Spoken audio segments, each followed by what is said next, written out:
Baik, bismillah. Alhamdulillah. Alhamdulillah, segala puji bagi Allah atas semua nikmat dan karunia-Nya. Salawat seiring salam kepada junjungan kita Nabi kita Muhammad sallallahu alaihi wasallam, para sahabat, para tabi'in, para tabi'ut tabi'in, para salafus salih, dan insyaallah kepada kita selaku umatnya hingga yaumil kiamat kelak. Amin ya Allah ya rabbal alamin. Baik, selanjutnya alhamdulillah, sebelumnya kita sudah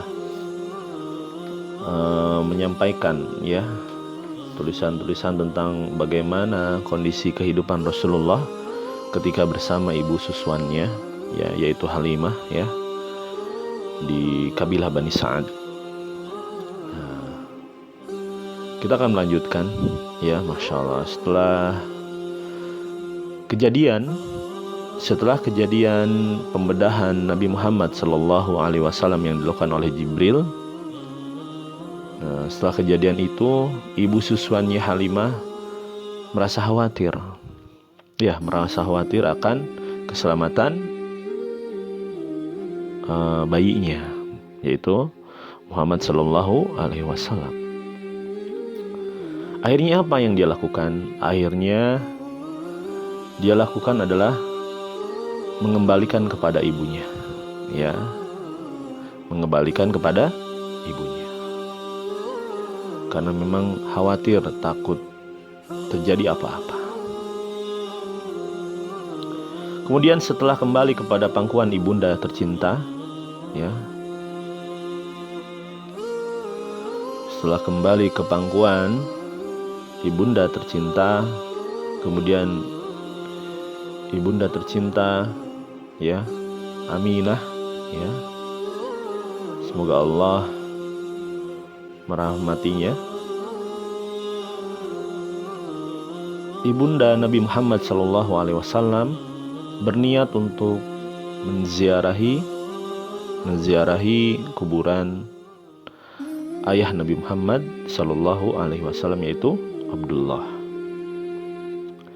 Kemudian ibunda Rasulullah Sallallahu Alaihi Wasallam pergi ke Madinah, ya, yang saat itu dikenal Yastrib, ya.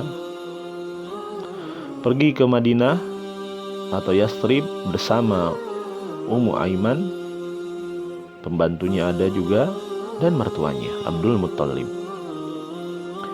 yang dimana jarak ke kota Yastrib atau Madinah itu kurang lebih sampai dengan 500 km.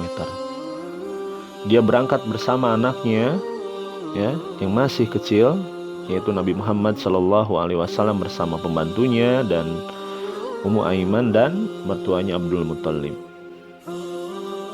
Mereka menziarahi makam ayahanda dari Nabi Muhammad Sallallahu Alaihi Wasallam, yaitu Abdullah.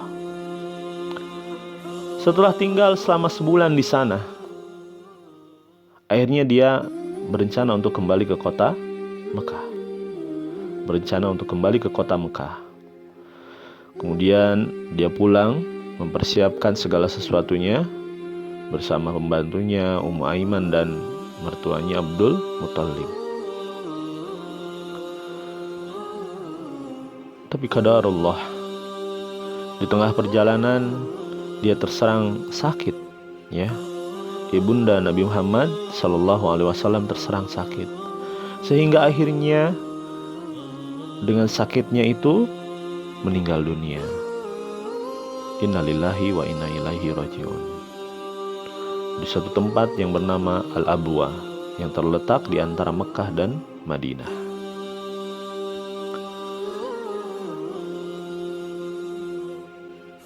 Kondisi yang dimana masya Allah, kasihan, ya, dimana Nabi Muhammad Sallallahu Alaihi Wasallam itu bersama ibunya itu kurang lebih sampai usia 6 tahunan.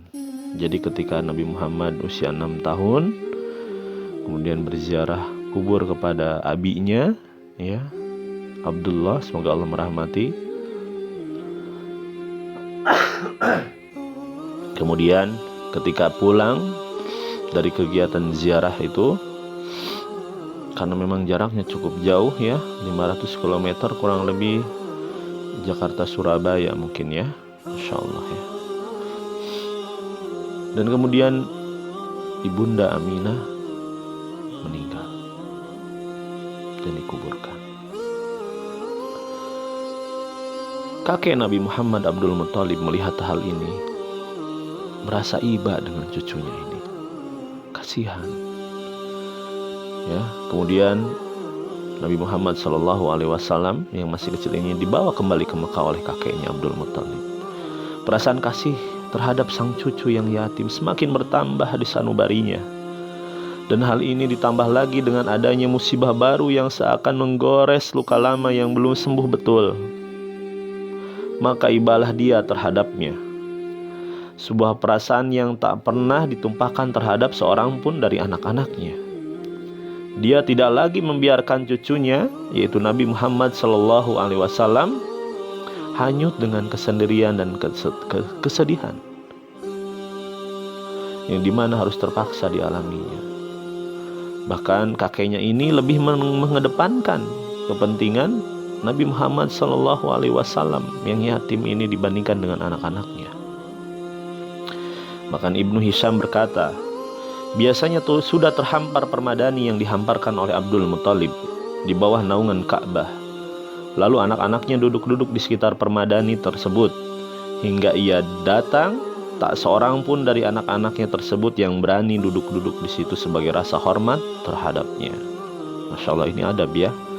Adab-adab salah satu adab bangsa Arab luar biasa ya. Bagaimana menghormati yang lebih tua. Kita lanjutkan. Namun Rasulullah SAW yang ketika itu masih kecil, pernah suatu ketika saat beliau berusia sekitar 2 tahun dan datang langsung duduk di atas permadani tersebut. Paman-pamannya serta-merta mencegahnya agar tidak mendekati tempat itu. Bila kebetulan melihat tindakan anak-anaknya itu, Abdul Muthalib berkata kepada mereka, "Jangan kau ganggu cucuku." Masya Allah ya. Demi Allah, sesungguhnya dia nanti akan menjadi orang yang besar. Kemudian ia duduk-duduk bersama beliau di permadani tersebut. Sembari mengusap punggungnya dengan tangannya, dia merasa senang dengan kelakuan cucunya tersebut. Kemudian saat beliau berusia 8 tahun 2 bulan 10 hari, ya diceritakan, tertulis di dalam salah satu buku ini ya, atau kitab Sirah Nabawi ya, karangan Muhammad Syekh Saifur Rahman Al-Mubarakfuri Syekh Saifur Rahman Al-Mubarakfuri. Ketika usia beliau 8 tahun 2 bulan 10 hari, kakek beliau meninggal. Abdul Muthalib meninggal. Masya Allah. Kesedihan menghampiri kembali Nabi kita Muhammad Sallallahu Alaihi Wasallam. Sebelum meninggal Abdul Muthalib, dia memandang bahwa selayaknya dia menyerahkan tanggung jawab. Ya, jadi sebelum meninggal Abdul Muthalib sangat peduli nih bagaimana nanti cucunya ini diurus, siapa yang akan mengurusnya. Akhirnya dia amanahkan kepada salah satu anaknya, yaitu Abu Thalib, ya, yaitu ayahanda dari Ali bin Abi Thalib. Masya Allah ya. Saudara kandung ayah Nabi Muhammad. Abu Thalib ini saudara dari Abdullah. Dan kesedihan kembali lagi menghampiri Nabi Muhammad SAW. Sudah lama ditinggal oleh ayahnya. Kemudian tidak lama bersama ibundanya pun meninggal. Kemudian tidak lama dengan kakek yang sangat mencintainya, kakeknya pun meninggal. Tapi Masya Allah kakeknya begitu peduli, akhirnya kakek Nabi Muhammad SAW mengamanahkan kepada Abu Thalib.